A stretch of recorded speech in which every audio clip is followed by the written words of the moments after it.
మరణించడంతో ఆ భార్య ఒంటరిదైంది. భర్త లేకుండా ఈ సమాజంలో బ్రతకలేనని బాధపడింది. పిల్లల్ని ఎలా పోషించాలో అర్థం కాలేదు. ఇదే మనసులో పెట్టుకుని కొన్ని నెలలుగా మనోవేదన అనుభవిస్తోంది. ఈ క్రమంలోనే ఓ కఠిన నిర్ణయం తీసుకుంది. నవమాసాలు మోసి పెంచిన చేత్తోనే పిల్లలకు విషం పెట్టి తాను తీసుకుంది.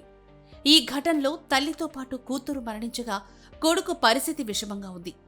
ఈ దారుణ సంఘటన నాగర్ కర్నూలు జిల్లా కల్వకుర్తిలో జరిగింది.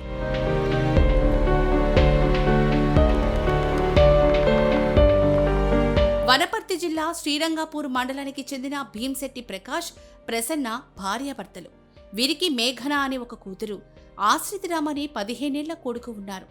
వీరు కల్వకుర్తిలో నివాసం ఉంటున్నారు. పుస్తకాల దుకాణాన్ని నిర్వహిస్తూ ప్రకాష్ కుటుంబాన్ని పోషించేవాడు. అయితే 2025 నవంబర్ 14వ తేదీన దుకాణంలో ఉండగానే ఆయనకు ఛాతీలో నొప్పి రావడంతో అక్కడికక్కడే మృతి చెందారు. ఇక అప్పట్నుంచి భర్త లేరనే బాధను అనుభవిస్తూనే తమ్ముడు చక్రధర్ సాయంతో కలిసి ప్రసన్న దుకాణాన్ని నిర్వహిస్తున్నారు.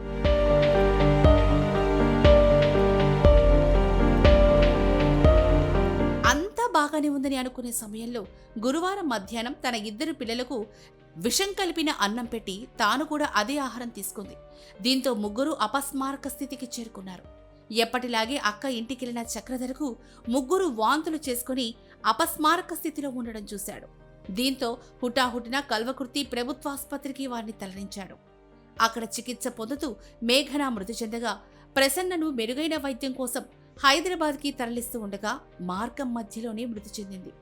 ఇక ఆశ్రితరామ్ కల్వకుర్తిలోని ఓ ప్రైవేటు ఆసుపత్రిలో చికిత్స పొందుతున్నాడు.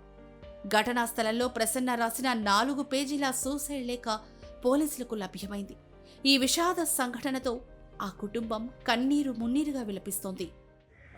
చూసరానికి నార్మల్గా పోదామని పోతే తలుపులు పెట్టింది.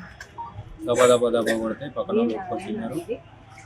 కిటికీలోకి వెళ్ళి గట్టి వదిలితే బాబు వాంతి చేసుకుంటా వచ్చింది. ఏమైందిరా అంటే వాడు ఏం మాట్లాడలేదు. లోపలికి బెడ్రూమ్లో చూసరికి పాప నొరుగు కట్టుకొని పట్టేశారు. మా కోడలే పాప. మా యొక్క కొనుపిరితో అంబులెన్స్ వచ్చే లోపల మా అల్లుని తీసుకొని వచ్చేసినాం.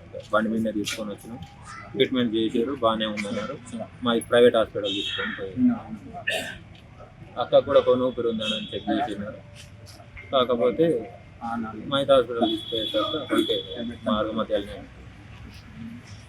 వాళ్ళకైతే ఎలాంటి ఇబ్బందులు కాకపోతే బావలేని రోజు చాలా అన్నీ ఉండేది. ఒక్కరోజే లేదు.